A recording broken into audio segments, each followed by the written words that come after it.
그래서 간택된 분이 누구예요? 성모님.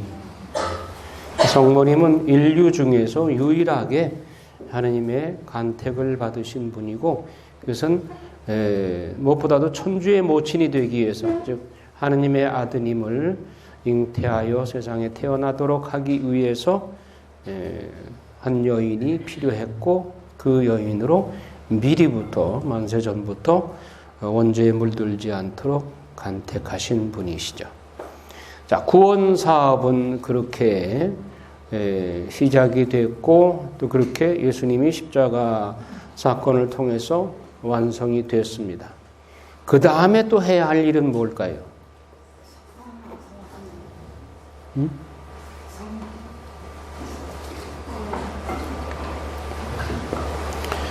우리가 주님의 기도에서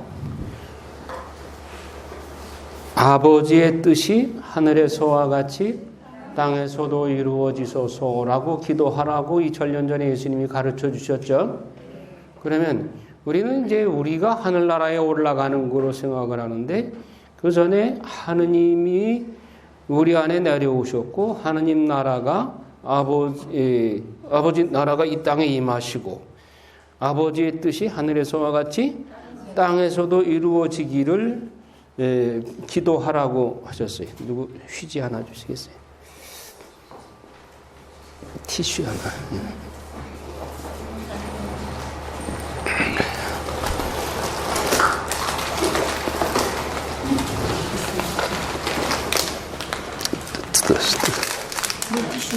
아니, 물 드시지 말고 그냥 내 눈이 아파서.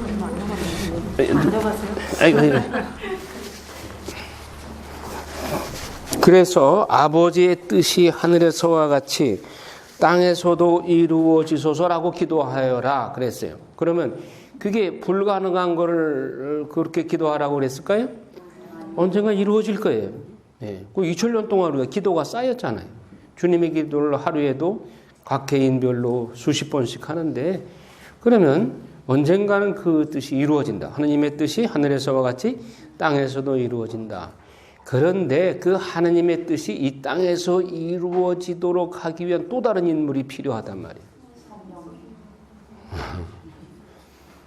여러분들 모르는 분이야. 그분이 이미 20세기 초반에 와서 이 땅에서 잘 살고 가셨어. 루이사 피카레타. 하느님의 뜻이 하늘에서와 같이 땅에서도 이루어지도록 하기 위해서 하느님이 간택한 영혼이야. 그러면 구원 사업을 위해서 성모님을 선택하시고, 하느님의 뜻이 이 땅에 이루어지도록 간택한 영혼이 그 영혼인데, 그 영혼은 어릴 때부터 완전히 그냥 나무 토막처럼 동정녀이면서 완전히 몸이 그냥 평소에는 나무떼기처럼 굳어요. 하루 종일 그렇게 굳어 있다가 사제가 와서 미사를 지내면 풀려. 영성체할 때는 몸이 풀려요. 그렇게 하느님께서 세상에 전혀 물이 안 들도록 그렇게 보호를 해 주신 거예요.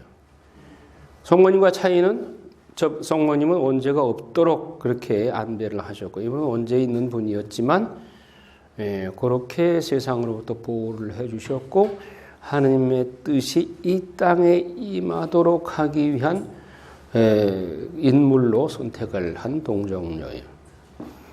그럼 그분을 통해서 우리도 하느님의 뜻이 이 땅에 이루어지도록 하기 위해서 우리를 선택하시고, 우리가 그 시대에 하느님의 뜻이 이 땅에 이루어지는 시대에 지금 살고 있단 말이에요. 그럼 그렇게 어떻게 해야 그렇게 이루어지느냐? 그걸 배워야 되겠죠. 자, 그러면서 루이사를 통해서 우리에게 아주 중요한 사실을 가르쳐 주셨어요. 우리는 14처 기도를 하다 보면 예수님의 육신적 고통을 주로 묵상을 하죠. 예수님이 사형 선고받고 십자가 지고 넘어지시고 또 매 맞으시고 그리고 막 피 흘리시고 십자가에 못 박혀서 아픈 고통 당하시고 육신적 고통을 주로 많이 묵상하죠. 물론 그 안에 예수님의 정신적 고통에 대해서도 전혀 배제하는 건 아니지만은 그러나 주로 우리가 2000년 동안 십자가의 길 기도를 통해서 묵상한 것은 예수님의 육신적 고통에 대해서 주로 많이 묵상을 했어요. 그런데 루이사를 통해서 우리에게 드러낸 놀라운 사실은 내적 고통은 그보다 훨씬 컸다. 그래서 그 내적 고통에 대해서 루이사를 통해서 아주 선명하게 드러내 주셨어요. 왜 그동안 그 내적 고통에 대해서 말씀을 안 하셨냐?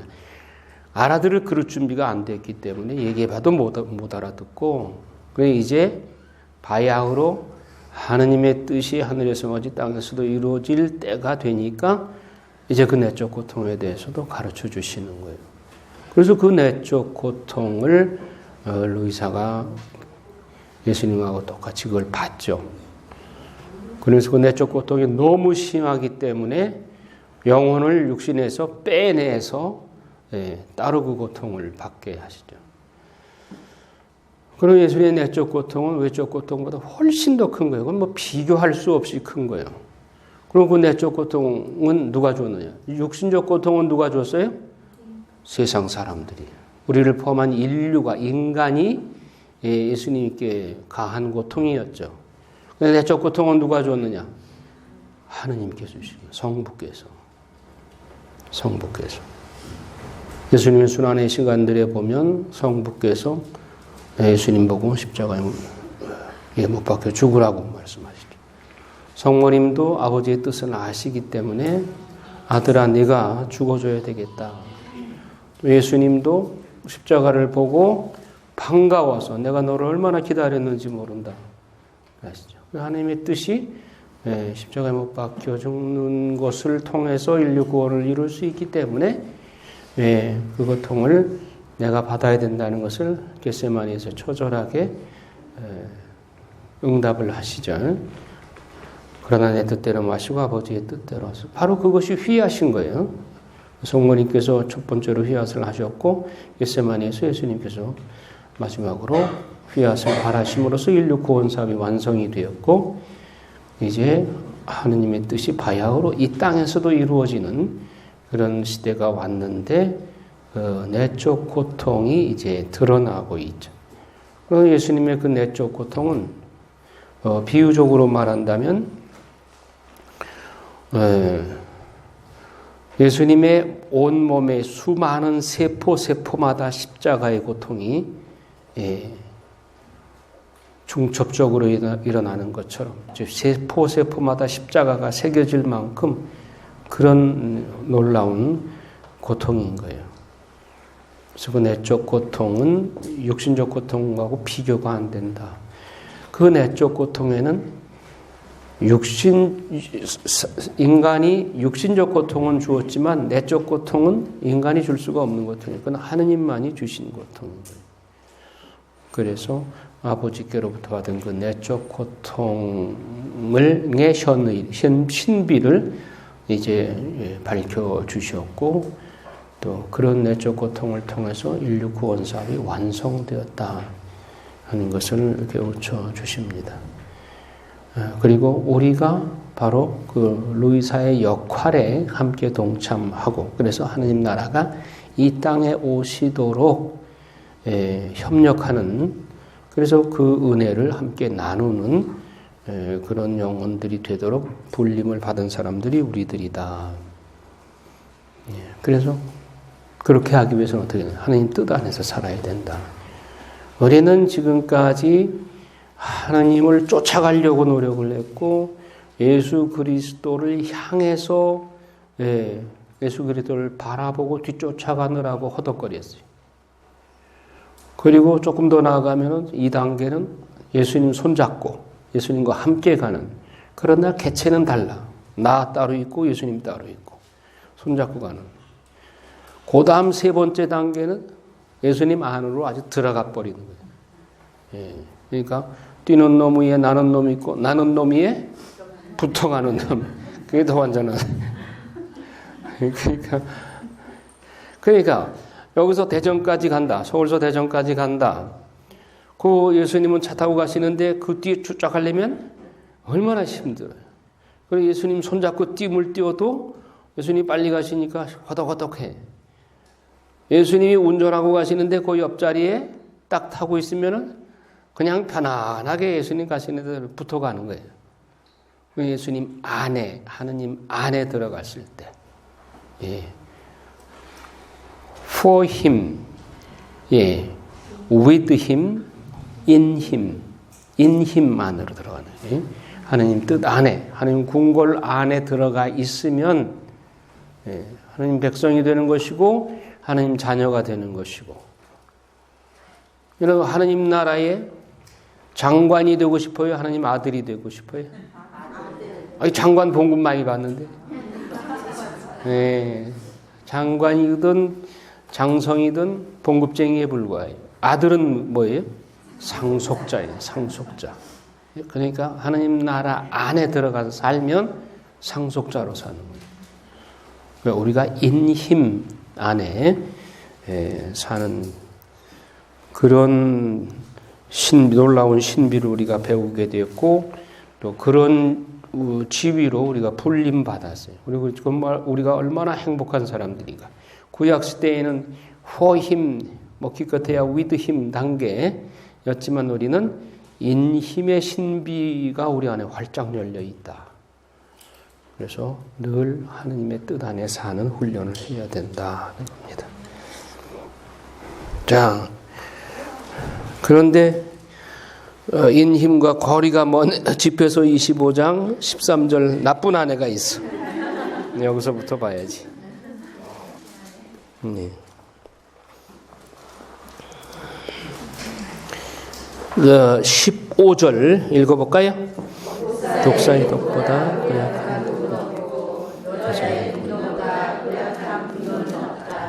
내게는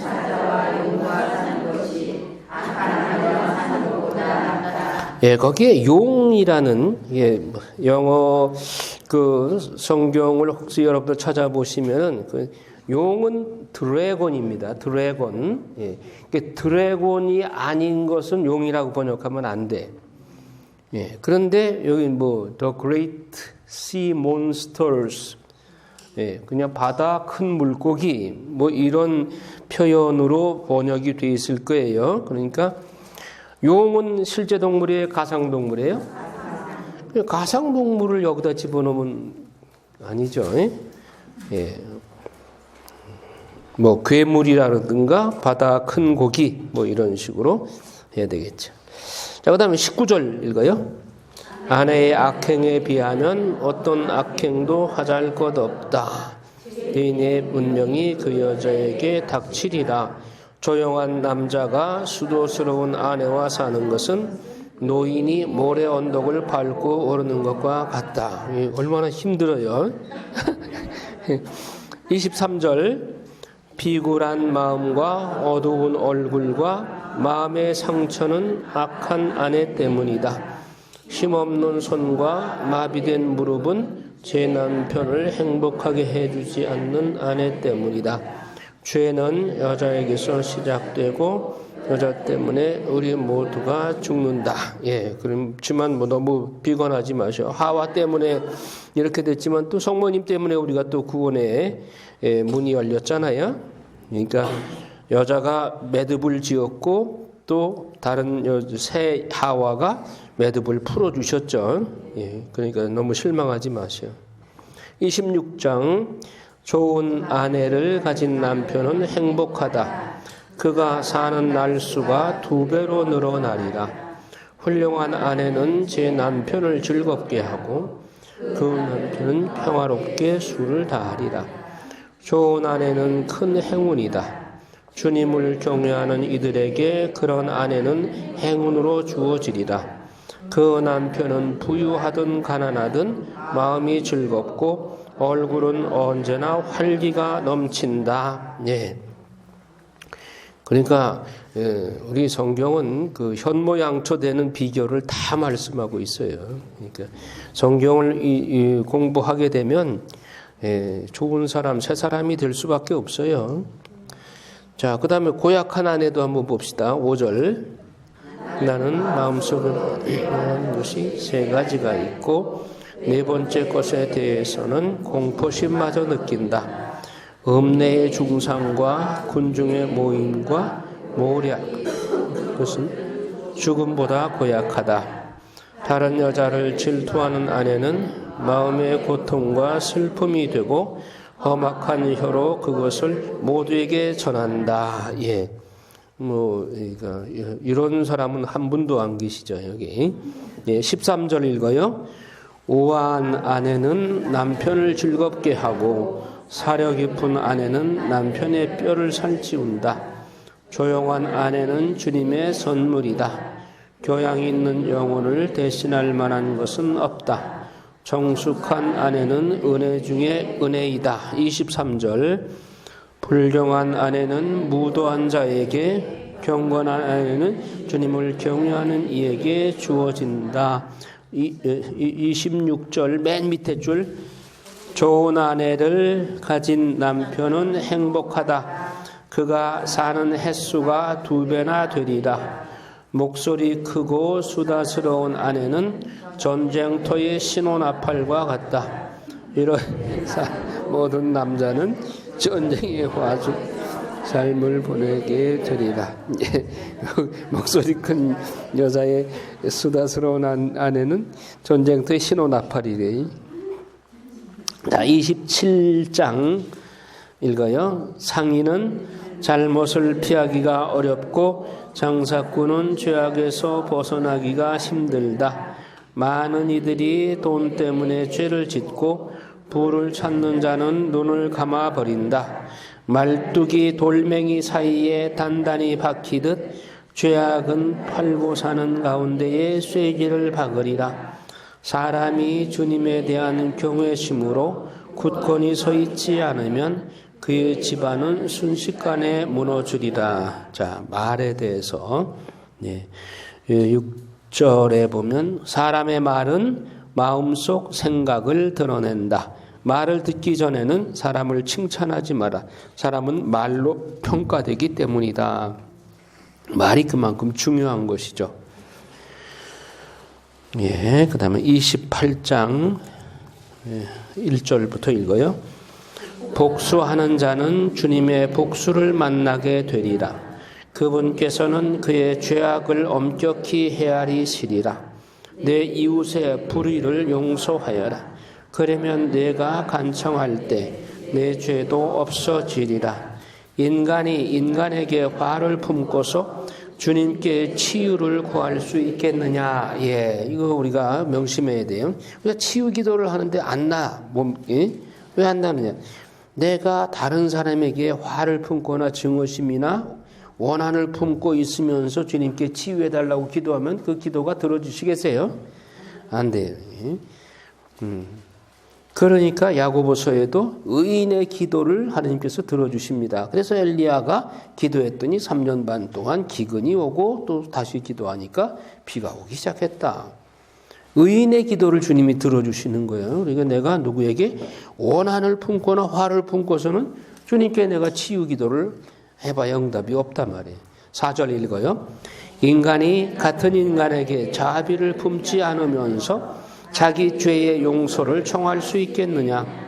죽을 몸으로 태어난 인간이 분노를 품고 있으면 누가 그의 죄를 사해 줄 수 있겠느냐? 종말을 생각하고 적개심을 버려라. 파멸과 죽음을 생각하고 계명에 충실하여라. 계명을 기억하고 이웃에게 분노하지 마라. 지극히 높으신 분의 계약을 기억하고 잘못을 눈감아 주어라. 예. 그 다음에 말다툼에 관해서 읽어요. 말다툼을 그만두어라. 죄를 덜 짓게 되리라. 화 잘 내는 인간이 말다툼을 일으키기 마련이다.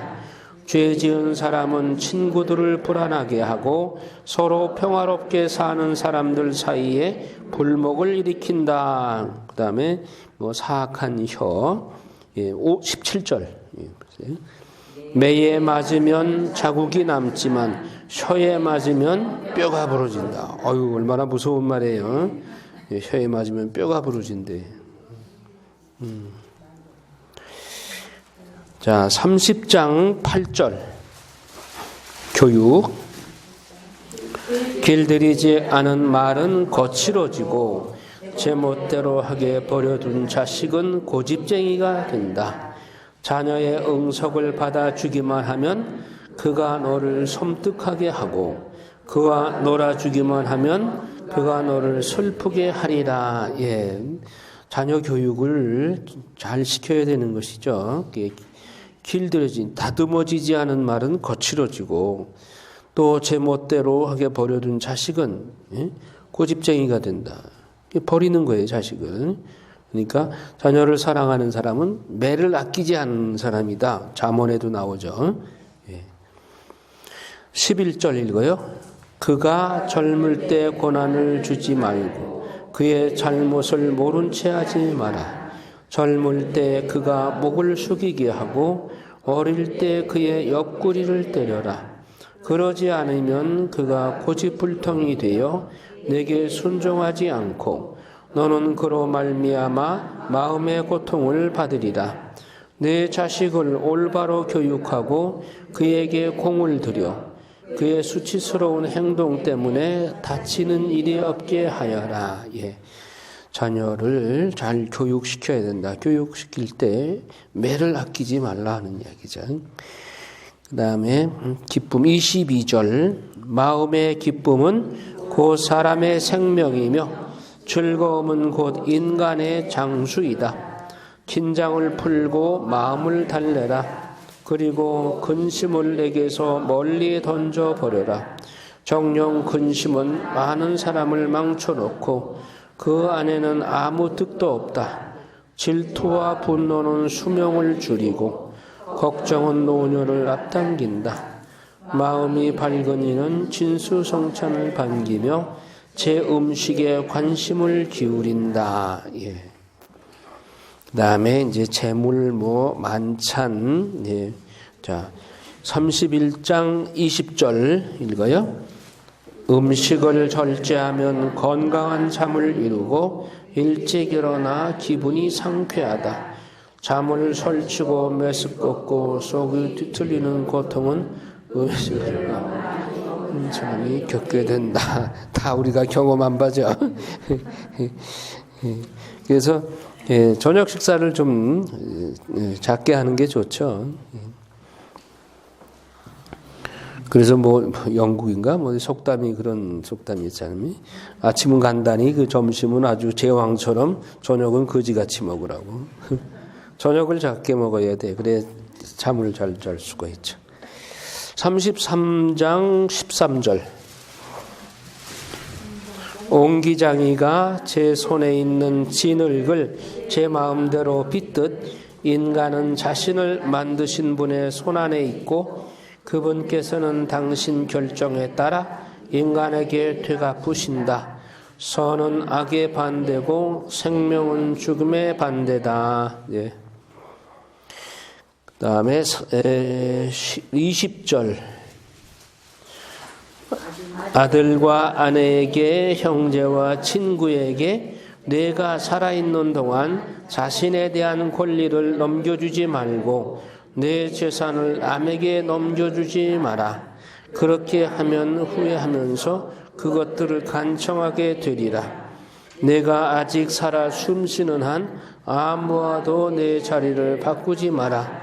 내 아들들의 손을 바라보느니 자녀가 내게 청하는 것이 더 낫기 때문이다. 그러니까 60도 안 돼가지고 자녀들한테 다 상속분 물려주고 자기는 막 그냥 자손들한테 용돈 타서 쓰고 그렇게 쩔쩔매고 그러시는 분들 많이 있는데 이 집회서를 안 읽어서 그래.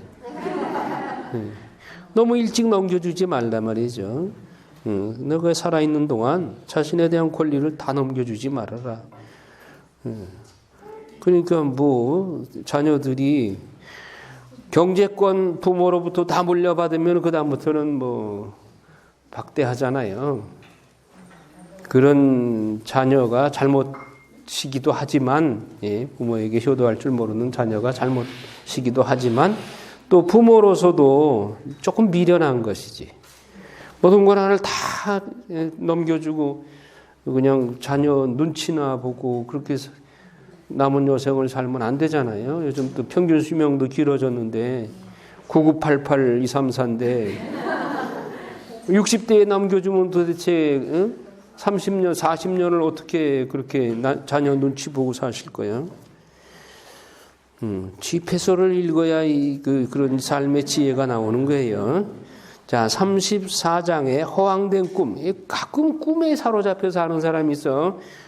한번 경고의 메시지예요. 34장. 지각 없는 사람은 헛된 거짓 희망을 지니며 꿈은 미련한 자를 흥분시킨다. 꿈에 집착하는 자는 그림자를 붙잡고 바람을 쫓는 자와 같다. 꿈의 환시는 현실의 반영일 뿐 제 얼굴을 자기가 보는 것과 같다. 더러운 곳에서 어찌 깨끗한 것이 나오고 거짓에서 어찌 참이 나오겠느냐. 점과 징조와 꿈은 헛된 것이다. 마음은 산고를 겪는 여인처럼 환상을 본다. 그것들이 지극히 높으신 분께서 보내신 것이 아니라면 거기에 마음을 주지 마라. 꿈은 수많은 이들을 속이고 그것에 희망을 품는 자들을 몰락시켰다.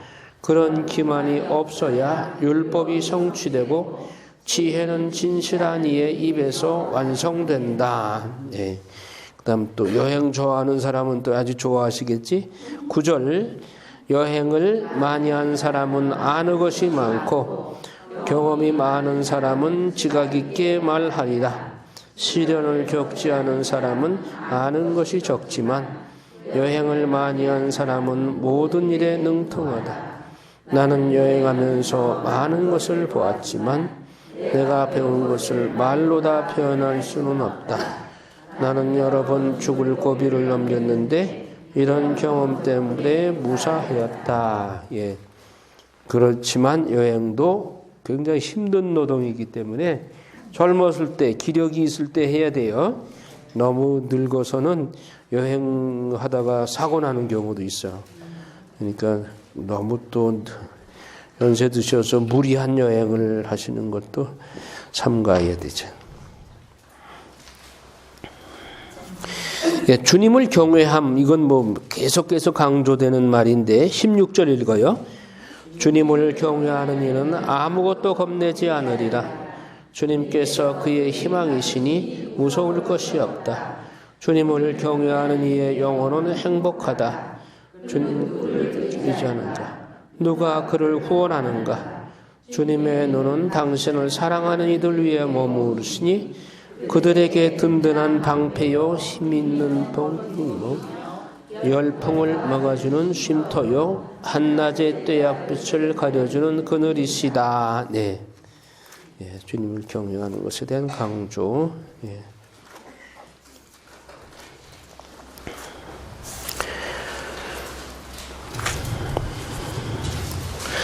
자, 38장 22절 한번 볼까요?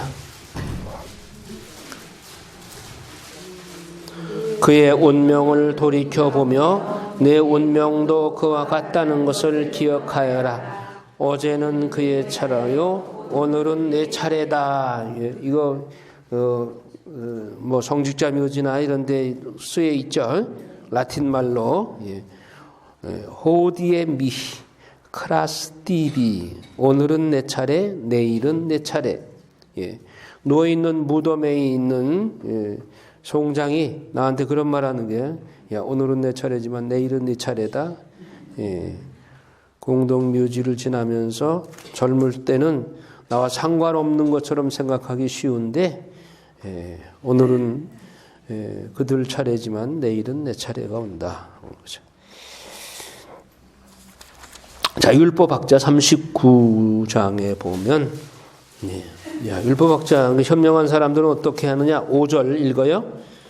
그는 아침 일찍 일어나 자신을 만드신 주님을 찾는 일에 마음을 쏟고 지극히 높으신 분 앞에 기도한다.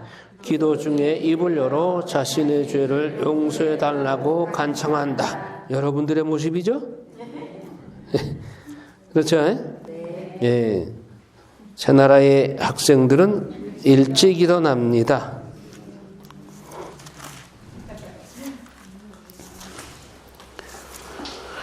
자, 42장 14절.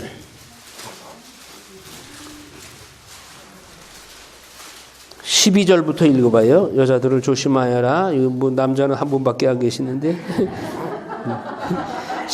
12절 읽어요. 아무에게나 그 아름다움에 눈길을 주지 말고 여자들과 동석하지 마라. 좀이 옷에서 나오듯 여자의 악은 여자에게서 나온다. 선을 행하는 여자보다 남자의 악이 더 낫다. 부끄러움과 수치를 가져오는 것은 여자다.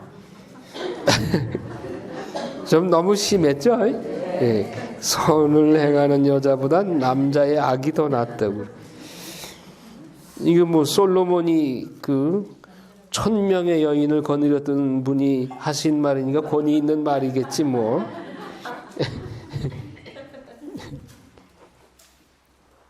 자, 43장 25절에도 보면 그곳에는 이상하고 놀라운 일들이 일어나며 온갖 종류의 생물과 이건 가상동물이잖아요. 예? 그 가상동물이 살고 있다고 그러면 돼요. 여기도 그 영어 성경을 보니까 The monsters of the deep, 깊은 바다의 큰 물고기, 큰 바다의 괴물, 큰 물고기. 그 이태리어 보내도 모스트리 마리니, 바다 물고기야. 바다의 큰 괴물.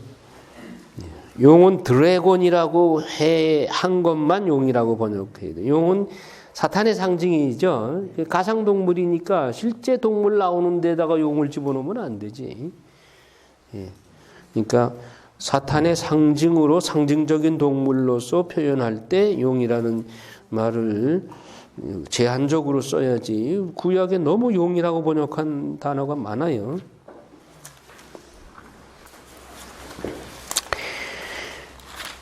자, 그 다음에 이제 그 역사를 통해서 그 성조들을 쭉 설명을 하는 이야기가 나옵니다. 이것은 역사서를 정리하는 의미도 돼요. 아론, 모세의 형, 모세보다 3살 위였던 아론, 그런 대사제, 첫 번째 대사제였죠. 그래서 판결의 가슴바디인 우림과 툼밈을 입고 있었죠. 그래서 사제직을 수행했고, 그 다음에 45장 23절에 보면 피느하스는 엘르아자르의 아들이죠. 여러분 피느하스 기억나는 거 뭐 있어요? 어디에 나왔어요? 민수기 25장 7절에 피느하스가 간음한 남녀를 창으로 찔러가지고 맞창을 내서 죽이죠. 남녀를. 그러니까 이스라엘 남자와 모압 여자가 간음하는 것을 현장에서 끌어내가지고 창으로 찔러 죽여요. 피느하스 대사제가. 그걸 하느님이 칭찬을 하시죠. 그래서 간음죄가 근절돼 버렸죠. 이방인과의 간음죄가 근절됐죠. 그래서 그 얘기예요. 23절 읽어요. 엘르아자의 아들 피느하스이다. 그는 백성이 반역하였을 때 마음으로부터 진정한 용기를 가지고 일어나 이스라엘을 위하여 속죄하였다. 그래서 주님께서는 그와 더불어 평화의 계약을 맺으시어 그가 당신의 성소와 백성을 다스리게 하셨고 그와 그의 자손이 사제직의 위엄을 영원히 지니도록 하셨다. 그래서 이것을 피느하스의 영성이다 이렇게 얘기해요.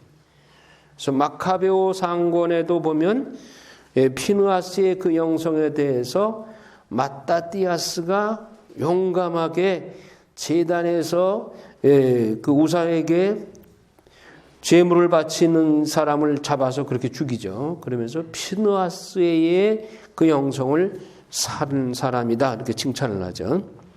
그 다음에 46장에 보면 여호수아, 잘 아는 여호수아, 그 다음에 갈렙, 46장 7절 이하의 모세 시대의 여호수아는 충성을 다하였고 그와 여푼네의 아들 갈렙은 회중 앞에서 백성이 범죄하지 못하도록 막았고 그들의 사악한 불평을 가라앉혔다. 쭉 그 역사에 관한 얘기하죠. 판관들 사무엘, 나탄, 다윗 쭉 역사 이야기가 나옵니다. 솔로몬, 자 솔로몬 봅시다. 솔로몬 19절부터 읽어요. 그러나 당신은 뭇 여인 곁에 누워 육체의 노예가 되었습니다. 당신은 당신의 영예를 더럽히고 당신의 혈통을 오염시켜 자식들에게 징벌을 불러들였고 어리석은 행동으로 그들을 통탄하게 하였습니다. 그리하여 당신의 통치권이 돌로 가르러지면서 반역의 왕국이 에프라임에서 일어났습니다. 그러니까 솔로몬에 관해서 객관적으로 이렇게 평가를 했으니까 이 부분은 솔로몬이 쓴 거는 아니죠. 솔로몬의 제자들이 써서 이제 그 집회소에 이렇게 종합을 시킨 거죠. 그다음에 르호보암 솔로몬의 아들이죠. 그의 인물평은 어떠냐? 우둔하고 지각 없는 자였다. 그래서 그의 정책 때문에 백성이 반란을 일으키게 되었다. 그래서 솔로몬 아버지가 잘못하니까 아들도 우둔한 그런 왕이 나온 거죠. 그 다음에 북이스라엘의 예로보암도 역시 범죄. 무슨 죄라고 그랬어요? 비스무리죄.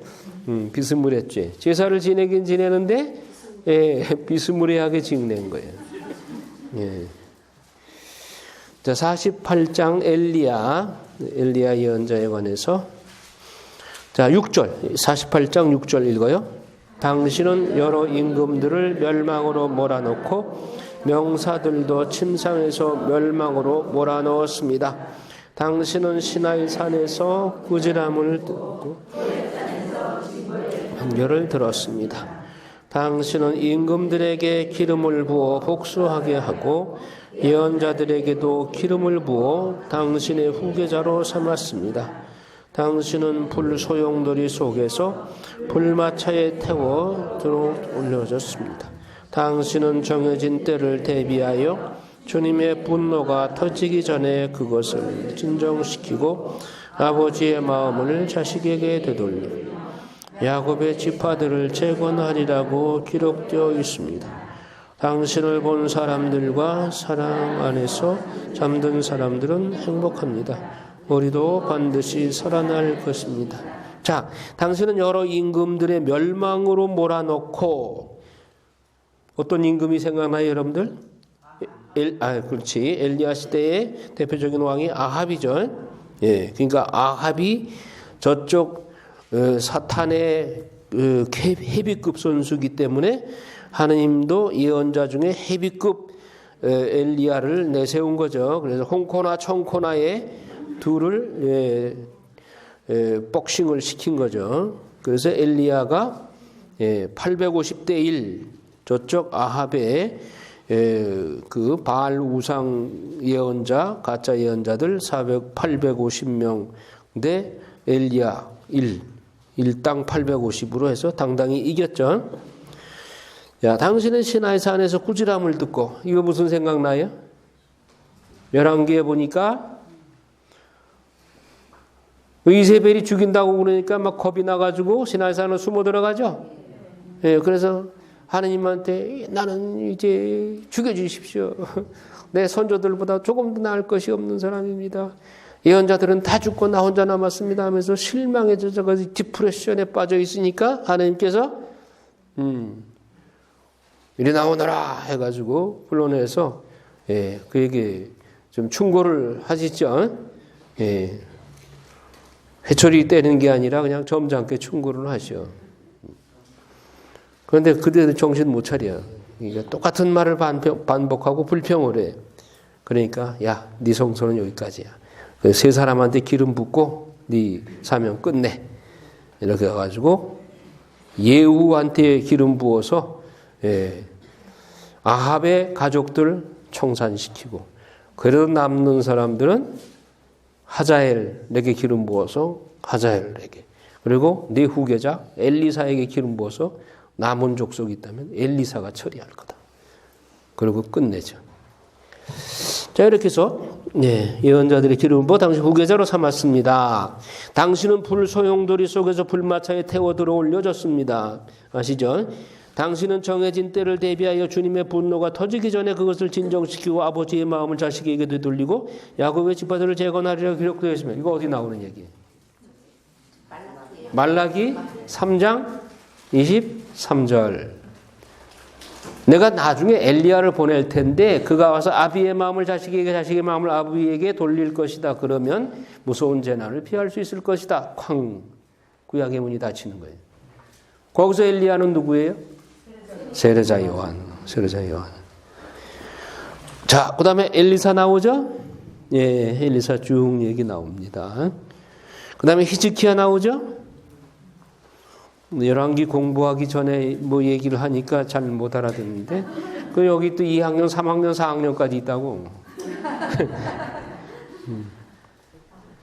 자, 히즈키야는 그의 도성을 견고하게 하고 그 한복판으로 물을 끌어들였다. 여러분 예루살렘 가면 히즈키야의 물을 보셨죠? 네. 그는 쇠연장으로 바위를 뚫고 조수동굴을 만들었다. 히즈키야의 조수동굴. 그의 시대에는 산헤립이 쳐들어왔는데 그는 랍사케를 파견하고 떠났다. 산헤립이. 그는 시온을 거슬러 손을 들고 오만한 태도를 보이며 호언장담하였다. 랍사케가. 그러자 그들은 마음과 손이 떨리고, 누가? 히즈키야가. 몸 푸는 여자처럼 고통을 겪게 되었다. 그래서 그들은 주님께 손을 펼쳐들고 그분의 자비를 간청하였고, 거룩하신 분께서는 하늘에서 그들의 청을 곧바로 들어주시어 이사야의 손으로 그들을 구해주셨다. 주님께서는 아시리아인들의 진지를 내려치시고 그분의 천사가 그들을 쓸어버렸다. 뭐 기억나는 게 뭐 있어요? 숫자가 얼마에? 병사들?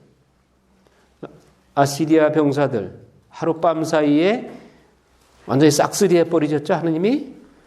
18만 5천 명. 그리고 외워두세요. 이 치매 예방으로. 18만 5천 명을 자중질환을 일으켜서 저희끼리 치고받고 하룻밤 사이에 다 죽어버렸어요. 히즈키야는 주님의 뜻에 맞는 일을 하였고 자기의 환시에 충실하고 위대한 이사야 예언자의 명령에 따라 자기 조상 다윗의 길을 굳건히 지켰다. 그런데 이걸로 끝났지만은 히즈키야의 또 단점이 있죠. 명암이 있죠. 어두운 부분이 있죠. 바빌론에서 특사를 보내가지고 야, 너희들이 어떻게 아시리아 대군 18만 5천 명을 쳐 이겼냐? 너희 무기고 좀 한번 보여줄까? 아, 그래, 우리 무기고 한번 봐라. 아무것도 없어, 멀쩡해. 자기가 무기 들고 싸웠어요? 하느님께서 다 해주셨지. 그렇게 싱겁게 바빌론한테 모든 것을 다 보여주고 자기가 자랑한 거예요. 하느님께 영광 돌려야 되는데 자기 자랑에 빠지니까 하느님께서 이사야를 통해서 너희 나라 망한다. 망한다는 예언을 하죠.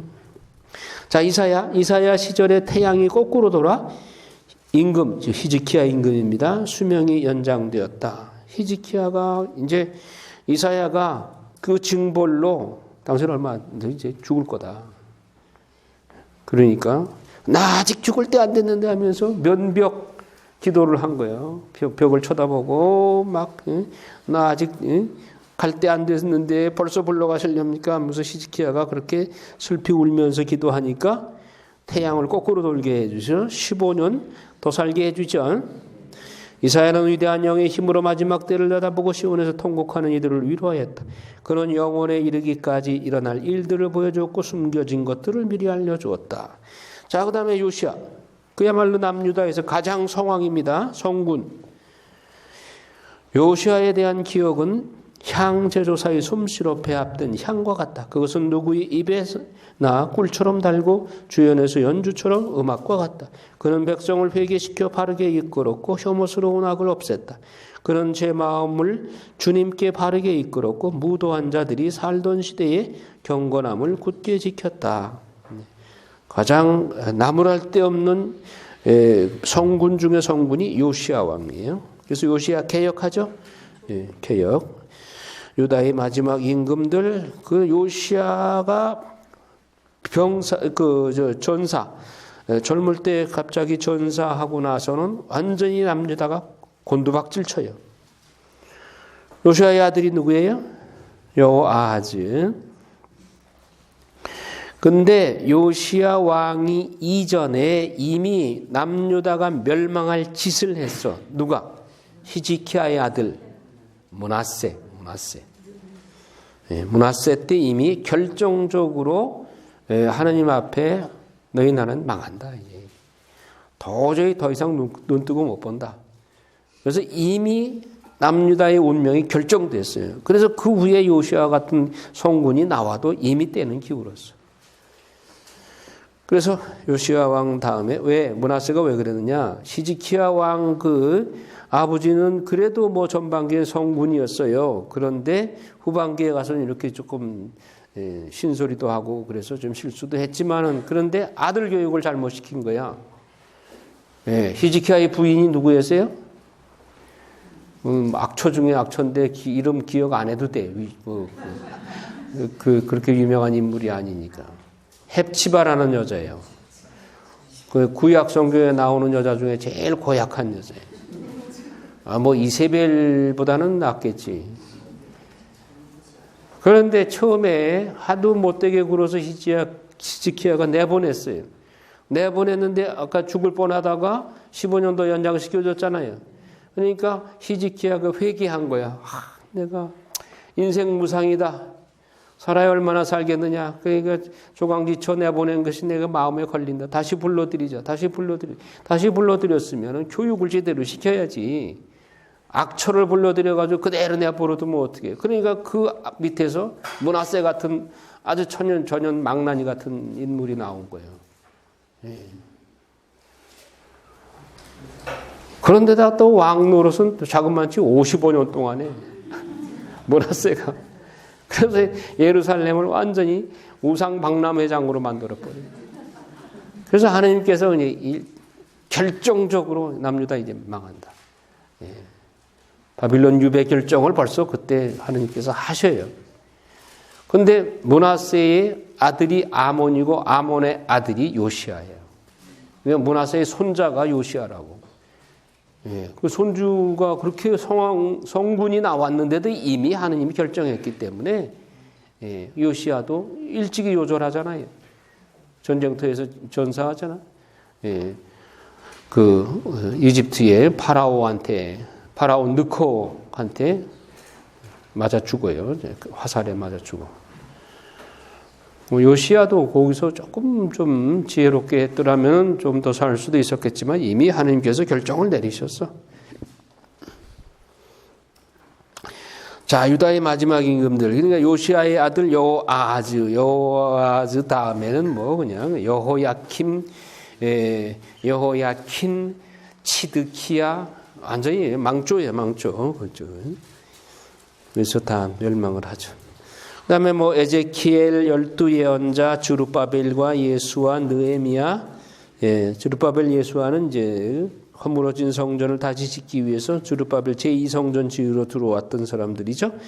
느헤미야는 예루살렘 성곽을 새로 52일 만에 재건하도록 된 분이고, 에녹, 요셉, 첫 조상들 쭉 나옵니다. 50장에 보면 대사제 시몬, 뭐 이거는 신구약 중간사 시대의 이야기고, 그 다음에 권고, 혐오스러운 민족, 부록, 시라의 아들 예수의 기도, 지혜를 열렬히 추구함 나오고, 자 51장 25절 읽어요. 나는 입을 열어 이렇게 말하였다. 돈 없이 지혜를 차지하여라. 너희 목에 멍에를 씌우고 너희 영혼이 그 가르침을 받아들이게 하여라. 예, 돈 없이 지혜를 차지하여라. 여러분 지혜를 찾으러 어디로 멀리 돌아다닐 필요 없어. 지혜는 여러분 바로 문간 안에 있어요. 문간 앞에 서 있다고. 문만 열면 지혜가 바로 들어올 수 있는 거예요.